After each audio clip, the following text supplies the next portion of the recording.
말씀은 사무엘하 6장 1절부터 11절까지입니다. 사무엘하 말씀 6장 1절부터 11절까지입니다.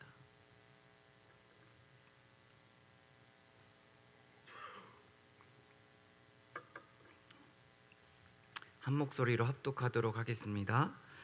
다윗이 이스라엘에서 뽑은 무리 3만 명을 다시 모으고 다윗이 일어나 자기와 함께 있는 모든 사람과 더불어 바알레 유다로 가서 거기서 하나님의 궤를 메어 오려 하니 그 궤는 그룹들 사이에 좌정하신 만군의 여호와의 이름으로 불리는 것이라.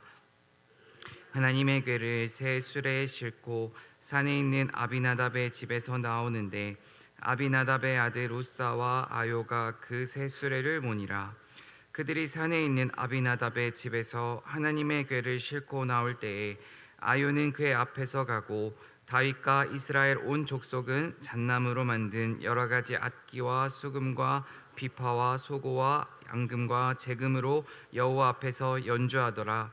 그들이 나곤의 타작마당에 이르러서는 소들이 띠므로 우사가 손을 들어 하나님의 궤를 붙들었더니 여호와 하나님이 우사가 잘못함으로 말미암아 진노하사 그를 그곳에서 치시니 그가 거기 하나님의 궤 곁에서 죽으니라.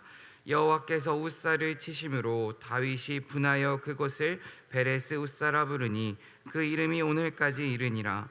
다윗이 그날에 여호와를 두려워하여 이르되 여호와의 궤가 어찌 내게로 오리요 하고 다윗이 여호와의 궤를 옮겨 다윗성 자기에게로 메어 가기를 즐겨하지 아니하고 가드 사람 오벳 에돔의 집으로 메어 간지라. 여호와의 궤가 가드 사람 오벳 에돔의 집에 석 달을 있었는데 여호와께서 오벳 에돔과 그의 온 집에 복을 주시니라. 아멘. 주님의 은총과 평화가 이 새벽 우리 가운데 가득하길 소망합니다. 살다 보면 우리의 인생 가운데에도 또 우리의 가정 가운데에도 우리의 교회 가운데에도 참 많은 일들이 찾아오곤 합니다. 좋은 일, 웃을 수 있는 일, 감사할 수 있는 일, 행복할 수 있는 일만 가득하면 좋겠지만 우리의 인생은 그렇지 않습니다. 늘 순탄한 인생을 살아가는 사람은 단 한 명도 있지 않습니다. 오늘 말씀에 등장하는 우사처럼 한순간에 잘못된 선택으로 그 인생이 마감될 수도 있습니다. 또 당장 어제만 해도 대전에 한 백화점에 큰 불이 나서 정말 어처구니 없게도 7명의 운명이 하늘나라에 갔다고 합니다. 정말 우리는 이 세상을 살아가면서 우리의 힘으로 할 수 있는 것은 단 하나도 없습니다. 그렇다면 세상을 살아가는 그리스도인인 우리가 늘 마음 가운데 품어야 하는 것은 언제나 어디서나 하나님께서 행하시는 일은 옳다는 것입니다. 하나님은 때때로 우리에게 슬픔도 눈물도 고난도 이해할 수 없는 일도 허락하십니다. 우리의 생각으로 이해할 수 없고 알 수 없고 받아들이기 어려운 광야와 같은 시간을 하나님께서는 반드시 허락하십니다. 광야와 같은 시간을 보내며 우리가 마음 가운데 기억해야 하는 하나님의 말씀은 하나님의 생각은 나의 생각보다 깊고 넓고 높다는 것입니다. 이사야 55장 8절과 9절 말씀입니다. 제가 읽겠습니다. 이는 내 생각이 너희의 생각과 다르며 내 길은 너희의 길과 다름이니라. 여호와의 말씀이니라. 이는 하늘이 땅보다 높음같이 내 길은 너희의 길보다 높으며 내 생각은 너희의 생각보다 높음이니라. 아멘이십니까? 시간이 지날수록 깨닫는 것은 정말 제가 깨닫는 것이 있습니다. 제가 깨닫는 것은 내 눈앞에 있는 상황, 환경, 사람이 문제가 아니라는 것입니다. 깊이 생각해 보면 사실은 제 자신이 문제입니다. 내가 알고 있다는 것이 내 생각이 옳다는 그 생각이 문제고, 내가 경험했던 것, 내가 만났던 것, 내가 체험했던 것만이 옳고 좋고 정답이라는 그 생각을 내려놓아야 합니다. 내려놓은 그 자리에 하나님의 말씀과 하나님의 은혜와 방금 고백한 이사야 55장 8절과 9절 말씀, 그 하나님을 향한 신뢰를 우리가 회복할 때 우리는 고난의 시간을 광야의 시간을 축복의 시간으로 바꿀 수 있는 줄 믿습니다. 특별히 사무엘하 말씀을 묵상하며 개인적으로 다윗이라는 인물을 우리는 모두 살펴보고 있는데요. 개인적으로 다윗의 인생을 통해 제가 깊이 깨닫는 은혜는 다윗이 가진 최고의 장점은 왕이 된 것도 아니고 돈이 많은 것도 아니고 명예가 있는 것도 아니고 수많은 아내를 거느리고 있다는 것도 아닙니다. 다윗이 가진 최고의 강점은 언제나 어디서나 하나님을 향한 신뢰가 있었습니다. 그의 인생 가운데에서는 하나님을 향한 신뢰가 언제나 있었기 때문에 그의 인생은 언제나 하나님께서 인도해 주시고 하나님께서 때에 맞는 은혜를 허락해 주십니다. 신뢰한다는 것은 믿는다는 것입니다. 하나님께서 내 기도에 응답해 주셨을 때만 믿는 것이 아니라 내 기도에 응답해 주시지 않고 내 생각과 전혀 다른 길로 나를 인도해 주실지라도 하나님을 믿는 것이 진정 하나님을 신뢰하고 의지하는 것입니다.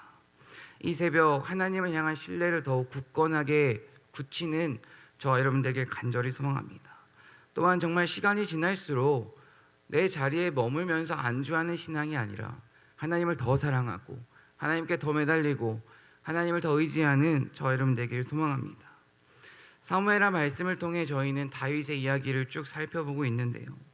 다윗은 지금 시간이 지날수록 모두가 인정하는 왕이 되어가고 있습니다. 그런데 사실 아직 모두가 인정하는 온전한 왕이 되었다고 말하기는 조금 어렵습니다. 왜냐하면 사울을 따르던 이들이 있었습니다. 사울 왕을 따르던 이스라엘의 지도자들이 지금 하나님의 섭리 가운데 하나씩 제거되고 있지만 이스라엘 장로들이 다윗에게 사울의 땅이었던 그 이스라엘을 헌납하기도 했지만 그 이스라엘의 장로들이 다윗에게 온전한 마음으로 이스라엘을 헌납한 것은 아닙니다. 사실은 자신이 따르던 왕이 죽고 자신들의 권력이 약해지자 정치적인 이유로 현실적인 이유로 다윗에게 항복한 것입니다. 이러한 상황 가운데서 다윗은 어떻게 하면 사울을 따르던 사람들까지 정말 자기를 따를 수 있게 할 수 있을까? 자신이 왕이 되었는데 자신의 나라를 어떻게 하면은 정치적인 기반을 단단하게 할 수 있을까 고민했을 것입니다. 다윗이 이때 생각한 것이 오늘 말씀에 등장합니다. 1절을 함께 읽겠습니다. 다윗이 이스라엘에서 뽑은 무리 3만 명을 다시 모으고 다윗은 지금 이스라엘에서 뽑은 무리 3만 명을 다시 소집합니다. 다시 소집했다는 것은 어제 말씀에 블레셋과의 두 번의 전쟁으로 다윗은 이미 군사들을 소집한 적이 있습니다. 그런데 오늘 군사들을 모은 이유는 2절 말씀에 등장합니다. 함께 읽겠습니다. 다윗이 일어나 자기와 함께 있는 모든 사람과 더불어 바알레 유다로 가서 거기서 하나님의 궤를 메어 오려 하니 그 궤는 그룹들 사이에 좌정하신 만군의 여호와의 이름으로 불리는 것이라. 지금 다윗이 군사들을 소집한 이유는 만군의 여호와의 이름으로 불리는 그 궤를 가져오기 위함입니다. 언약궤는 이스라엘 사람들에게 있어서 신앙 공동체에 있어 핵심적인 중심되는 것이었습니다. 특별히 언약궤는 예배의 중심이자 하나님의 임재를 상징하는 것이었습니다. 다윗은 본인의 정치적인 기반을 단단하게 하기 위해서 또 흩어져 있는 백성들의 마음을 하나로 모으기 위해서 어떠한 결정적인 상징이 필요했습니다. 저희도 대통령을 딱 뽑으면 대통령이 당선되자마자 항상 하는 것이 있습니다. 현충원에 가서 참배를 합니다. 이것은 대통령이나 또 높은 정치인들이 첫 행보, 처음으로 하는 행동은 되게 의미가 있습니다. 모든 대한민국 국민에게 나는 현충원을 참배함으로써 말미암아 우리를 위해 숭고한 피를 흘리신 그 조상들의 넋을 기립니다. 대한민국을 사랑합니다라는 정치적인 무언의 표현이자 메시지입니다. 다윗은 지금 본인이 왕이 되고 흩어진 마음을 하나로 보이기 위해서 결정적인 상징이 필요했는데 그 상징으로 지금 언약궤를 다시 가져오려 하고 있습니다. 지금 다윗은 그 언약궤를 다시 가져오려 하고 있는데요. 그렇다면 다윗이 대체 왜 언약궤를 가져오려 하고 있는지 우리는 그 언약궤에 대한 이야기 스토리를 조금 알아야 합니다. 사무엘상 6장 7장 말씀을 살펴보면 이스라엘은 그 이스라엘 신앙 공동체의 핵심이 되는 그 언약궤를 블레셋에게 뺏겼습니다. 블레셋은 이스라엘과의 전쟁에서 승리를 하고 그들에게 있어 핵심적인 그 언약궤를 블레셋으로 가져옴으로 말미암아 이스라엘 위에 있다는 것을 확고하게 다지고자 했습니다. 하지만 블레셋은 그 하나님의 임재를 상징한 언약궤 때문에 5만 70명이 죽는 큰 재앙을 경험합니다. 블레셋 사람들은 그렇게 큰 재앙을 경험하자 그 언약궤를 다시 돌려보내려고 합니다. 사무엘하 7장 1절과 2절 말씀을 제가 읽겠습니다. 기랏 여야림 사람들이 와서 여호와의 궤를 옮겨 산에 사는 아비나답의 집에 들여놓고 그의 아들 엘리아사를 거룩하게 구별하여 여호와의 궤를 지키게 하였더니 궤가 기랏 여야림에 들어간 날부터 20년 동안 오래 있은지라. 이스라엘 온 족속이 여호와를 사모하니라. 찾았다. 법궤는 이제 블레셋에게 빼앗기고 나서 20년 동안 기랏 여야림의 아비나답의 집에 방치되었고 이스라엘의 온 족속이 여호와를 사모한다고, 찾았다고, 현대인의 성경에서는 슬퍼하며 찾았다고 기록이 되어 있더라, 표현하더라고요. 한마디로 지금 이스라엘 백성들의 마음 가운데에는 자신들의 신앙에 있어 핵심적인 그 언약궤를 블레셋에게 뺏기고 난 이후부터 항상 언약궤를 향한 그리움이 그들의 마음 가운데 있었습니다. 언약궤를 향한 그리움, 언약궤를 다시 시온으로 가지고 싶은 간절한 마음, 언약궤를 향한 애타는 마음이 이스라엘 백성들의 한 구석에 자리 잡고 있었습니다. 다윗은 지금 그것을 잘 알고 있었습니다. 백성들의 마음을 하나로 모을 수 있는, 백성들의 마음을 정말 하나로 끈끈하게 모으고 함께 언약궤를 중심으로 예배할 수 있기 때문에 그 언약궤인 법궤를 다시 시온 예루살렘으로 가져오려고 하고 있는 것입니다. 그런데 다윗은 지금 언약궤를 다시 가져옴에 있어서 그저 그렇게 쉽게 가져오지 않습니다. 3절과 5절 말씀을 살펴보면 아비나답의 집에서 하나님의 법궤를 꺼내어 새 수레에 싣습니다. 그리고 아비나답의 두 아들이 새 수레를 직접 운전을 합니다. 그리고 또 다윗과 이스라엘의 온 백성들은 수금과 비파와 소금과 양금을 울리며 그 법궤의 돌아옴을 축하합니다. 한마디로 상상을 해보시면 지금 법궤가 다시 이스라엘로 돌아오는 그 장면은 장엄하고 웅장하고 우리가 생각할 수 있는 것으로는 한마디로 퍼레이드라고 생각하면 될 수 있을 것 같습니다. 놀이동산에 있는 퍼레이드가 아니라 정말 큰 일을 하고 돌아온 사람들을 축하하는, 모두가 공개적으로 축하해주고 박수 쳐주는 그런 큰 퍼레이드를 국가적으로 지금 다윗은 진행하고 있는 것입니다. 백성들의 마음은 어떠하였을까요? 참으로 흥분됐을 것입니다. 벅찼을 것입니다. 블레셋에게 뺏겼던 하나님께 예배할 수 있는 하나님의 임재를 상징하는 그 법궤를 되찾는다는 것이 얼마나 흥분되었을 것일까요? 얼마나 행복했을까요? 그런데 중요한 것은 여기서 문제가 발생합니다. 6절과 8절 말씀입니다. 그들이 나곤의 타작마당에 이르러서는 소들이 띠므로 웃사가 손을 들어 하나님의 궤를 붙들었더니 여호와 하나님의 웃사가 잘못함으로 말미암아 진노하사 그를 그곳에서 치시니 그가 거기서 하나님께 곁에서 죽으니라. 여호와께서 웃사를 치심으로 다윗이 분하여 그곳을 베레스 웃사라 부르니 그 이름이 오늘날까지 이르니라. 그렇게 큰 축제가 같은 정말 백성들의 마음이 행복한 그 시간에 수레가 이제 나곤의 타작마당에 지나는 순간 소들이 날뛰기 시작합니다.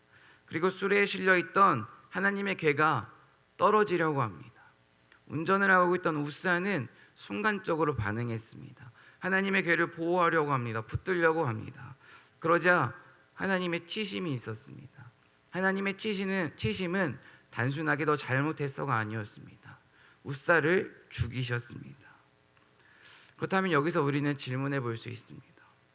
하나님께서는 대체 왜 화가 나신 걸까요? 하나님께서는 화가 아무리 나셨어도 웃사를 꼭 죽이셨어야 할까요? 우리는 오늘 말씀을 통해 두 가지를 깨달아야 합니다. 사실 이 웃사의 죽음은 신학자들도 아직 많은 이야기를 주고받고 합니다.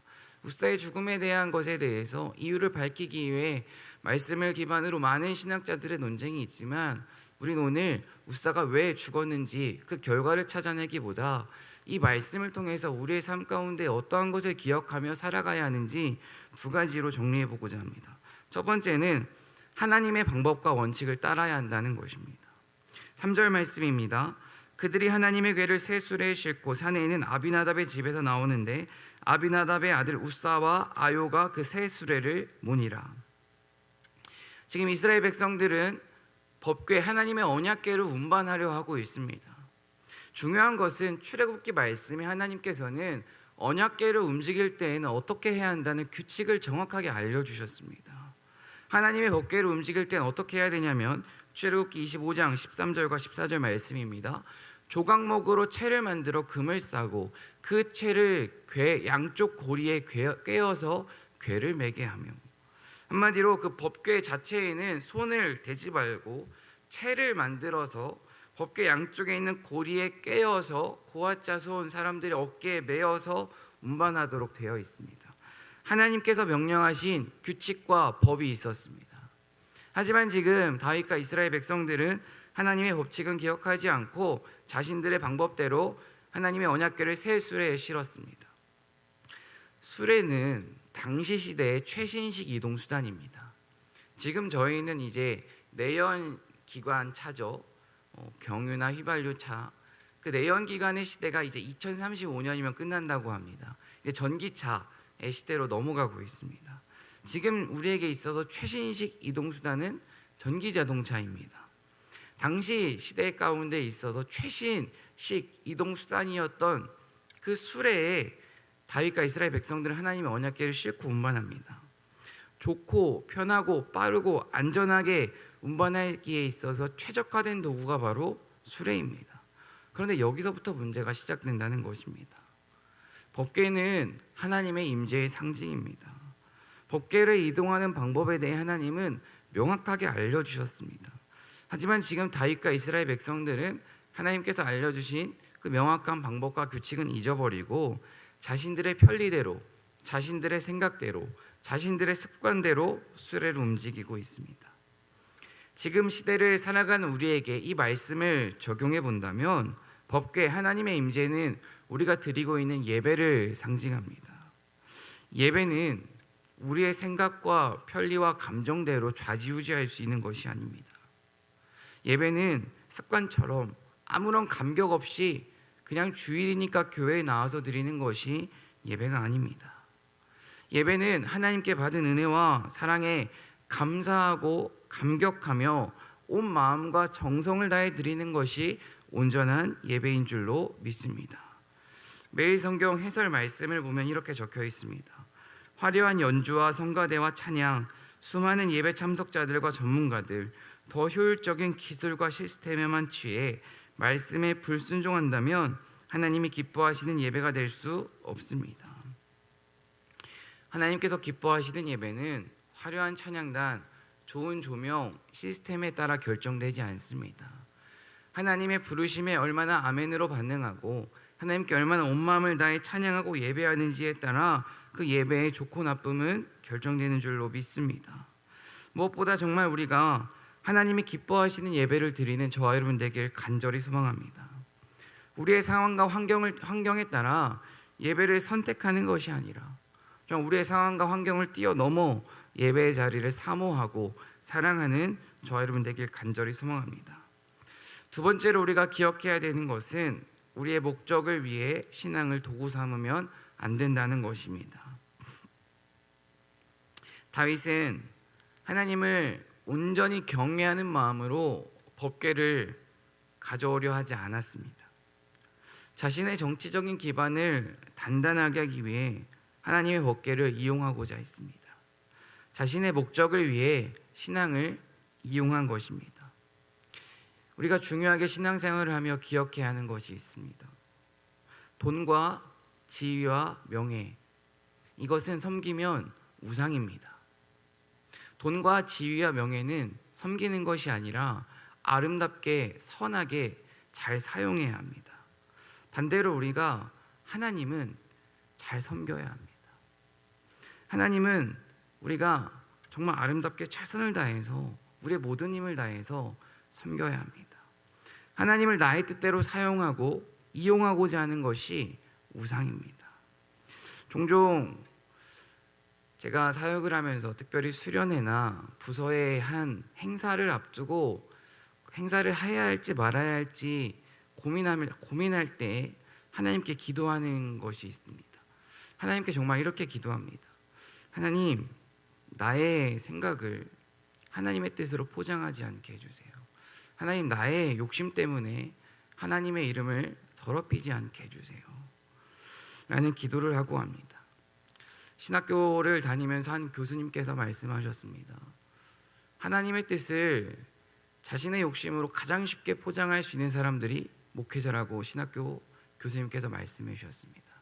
그러면서 저희들에게 당부하신 것이 하나님의 뜻을 앞세워 사람의 욕심을 채우려 하지 말아라 라고 말씀하셨습니다. 근데 정말로 사역을 하다 보니까 내 욕심을 채우고자 하는 유혹이 참 많습니다. 내가 하고 싶은 일, 내가 좋아 보이는 일, 내가 하고 싶었던 것들을 하면서 하나님의 뜻입니다, 하나님이 원하시는 것이라고 포장하고 말할 수 있는 것이 바로 사역의 자리라는 것을 시간이 지날수록 느낍니다. 그런데 이것은 우리 모두에게 동일하다고 생각합니다. 내가 하고 싶은 일을 하면서, 내가 구하고 싶은 것을 구하면서, 내가 원하고 싶은 것을 하나님께 찾고자 하면서 하나님의 뜻이라 생각할 수 있습니다. 이것은 우리가 오늘 이 말씀을 통해서 명확하게 깨달아야 합니다. 내가 하고 싶은 일을 하나님의 뜻이라 앞세우는 것은 지금 하나님께서 우사의 죽음을 통해서 다윗에게 경고하고 계십니다. 우리는 연약하기 때문에 내가 하고 싶은 일을 하면서 하나님의 뜻이라 포장하기 너무나도 쉽습니다. 포장할 수 있습니다. 그렇다면 어떻게 하면 우리는 이 유혹을 이겨낼 수 있을까요? 사실 다른 방법은 없습니다. 날마다 하나님의 말씀을 묵상하고 먹는 것만이, 하나님의 말씀을 가까이 하고 하나님께 나아가는 것만이 이 유혹으로부터 우리를 승리하게 해줄 수 있습니다. 정말 우리의 기도가 나의 욕심을 채우기 위한 기도가 되지 않기 위해, 우리의 신앙생활이 나의 뜻을 이루기 위한 신앙이 되지 않게 우리는 날마다 하나님과의 교제를 더 단단하게 다지고 이어가야 합니다. 날마다 말씀을 듣고 하나님께 찬양하는 것이 사실 가장 큰 복이자 은혜입니다. 하나님의 은혜는 사실 거창하고 화려한 곳에서 오지 않습니다. 정말 하나님의 은혜는 좋은 찬양단과 좋은 설교자가 있는 곳, 물론 그곳에서도 올 수 있지만 그렇게 크게부터 시작되지 않습니다. 복음은, 예수님의 역사는 가장 낮은 곳에서부터 시작되었습니다. 변방에서부터 시작되었습니다. 진정한 복음과 회복은 중심이 아니라 조용한 곳, 변방에서부터 시작됩니다. 즉 하나님의 은혜는 이 새벽 우리가 드리는 작은 눈물의 기도, 우리의 무릎 꿇음, 우리의 엎드림, 조용한 신음소리로부터 시작되는 줄로 믿습니다. 이것을 믿고 하나님께 기도를 포기하지 않는 저와 여러분 되길 간절히 소망합니다. 이제 9절과 11절 말씀을 살펴보면 언약궤는 오벳에돔의 집에 석 달 동안 머물게 됩니다. 그리고 하나님께서 오벳에돔의 집에 큰 복을 주셨다고 11절 말씀에 기록되어 있습니다. 이것을 통해 알 수 있는 것은 우리의 가정, 우리의 공동체가 회복하기 위한 유일한 방법은 다른 것이 아니라 하나님의 중심을 우리 마음에 모시는 것입니다. 우리의 가정 가운데, 우리의 공동체의 중심 가운데에 어떤 것이 있는지 이 새벽 돌아보시길 소망합니다. 사람이 있다면 하나님이 아니라 사람이 있고, 말씀이 아니라 세상적인 방법이 있다면 오늘부터 내려놓으셔야 합니다. 그리고 우리는 오늘부터 회복해야 하는 것이 있습니다. 가정 예배를 회복하셔야 합니다. 가정 예배 모두 모이기 어렵다면 부모님들부터 시작하셔야 합니다. 그렇게 하나님을 중심에 두는 가정과 공동체에는 하나님의 은혜가 가득합니다. 오늘 말씀을 마무리하겠습니다. 오늘 말씀의 제목이 우사의 죽음과 하나님의 경고입니다. 정말로 신앙생활을 해가면서 하나님의 경고에 민감하게 반응할 수 있는 영적인 능력이 있기를 간절히 소망합니다. 하나님의 경고를 듣는 사람과 듣지 않는 사람의 차이는, 하나님의 경고를 하나님의 은혜로 알아듣고 아멘으로 듣는 사람은 오늘의 실패를 내일의 축복으로 만들 수 있습니다. 하지만 하나님의 경고를 무시하는 사람은 오늘의 실패가 내일의 또 다른 넘어짐입니다. 하나님은 지금 우사의 죽음을 통해 다윗에게 두 가지 경고를 하십니다. 첫 번째는 언제나 세상의 방법이 아니라 하나님의 방법과 원칙을 따르라는 것입니다. 두 번째는 하나님을 너의 수단과 도구로 이용하지 말라는 것입니다. 이 실패를 통해 다윗은 귀중한 교훈을 얻었습니다. 마찬가지입니다. 우리도 때론 넘어지고 쓰러지고 실패합니다. 중요한 것은 이 실패를 통해 하나님의 경고를 알아차리고 우리의 교훈으로 삼아야 한다는 것입니다. 이 새벽 정말 결단하기를 원하는 것은 하나님을 이용하려 하지 않고 하나님을 진심으로 경외하게 하게 달라고 기도하시면서 결단하시길 소망합니다. 특별히 우리가 하나님 앞에 간절한 마음으로 기도할 때에 하나님께 이 새벽 우리에게 큰 은혜를 부어주실 줄로 믿습니다. 오늘 말씀을 통해 우리를 향한 하나님의 음성을 듣는 이 새벽 되기를 간절히 소망합니다. 기도하겠습니다. 사랑과 은혜 하나님, 언제나 어디서나 하나님을 향한 신뢰를 잃어버리지 않기를 간절히 기도합니다. 세상의 유혹 가운데에 우리에게 찾아오는 고난 가운데에 세상의 방법을 따르는 것이 아니라 하나님의 방법과 원칙을 구하게 하시고 하나님의 뜻대로 분별할 수 있는 하나님의 지혜를 이 시간 우리에게 허락하여 주시옵소서. 나의 목적을 위해 신앙을 도구로 삼았던 우리의 부끄러운 모습을 이 시간 회개합니다. 나의 목적을 이루기 위해 하나님을 믿는 것이 아니라 하나님의 영광을 이 세상에 전하기 위해 하나님을 믿는 우리가 되게 하시고 시간이 지날수록 하나님을 날마다 더 사랑하는 우리 모두가 되게 하여 주시옵소서. 이 시간 간절한 마음으로 하나님께 귀한 예물 드립니다. 특별히 주님께서 사랑하시는 아들을 주님께서 기억하여 주시고 주님께서 그들의 마음 가운데에 주님의 말씀을 새겨주시고 주님의 은혜를 기억하게 하셔서 악한 세상 가운데에 어지러운 세상 가운데에 세상이 감당할 수 없는 믿음을 품고 하나님의 복음을 이 땅 가운데 전하는 아들들로 주님께서 축복해 주시고 사용하여 주시옵소서. 오늘 하루도 주님께 맡겨드립니다. 우리의 말과 생각과 행동을 주관하여 주시고 우리를 통해 이 땅 가운데 하나님의 선한 영향력이 전해지게 하여 주시옵소서. 이 새벽 우리에게 부어질 은혜를 기대합니다. 은혜를 허락하여 주시옵소서. 모든 것 주님께 맡겨드리며 예수님의 이름으로 기도드립니다. 아멘.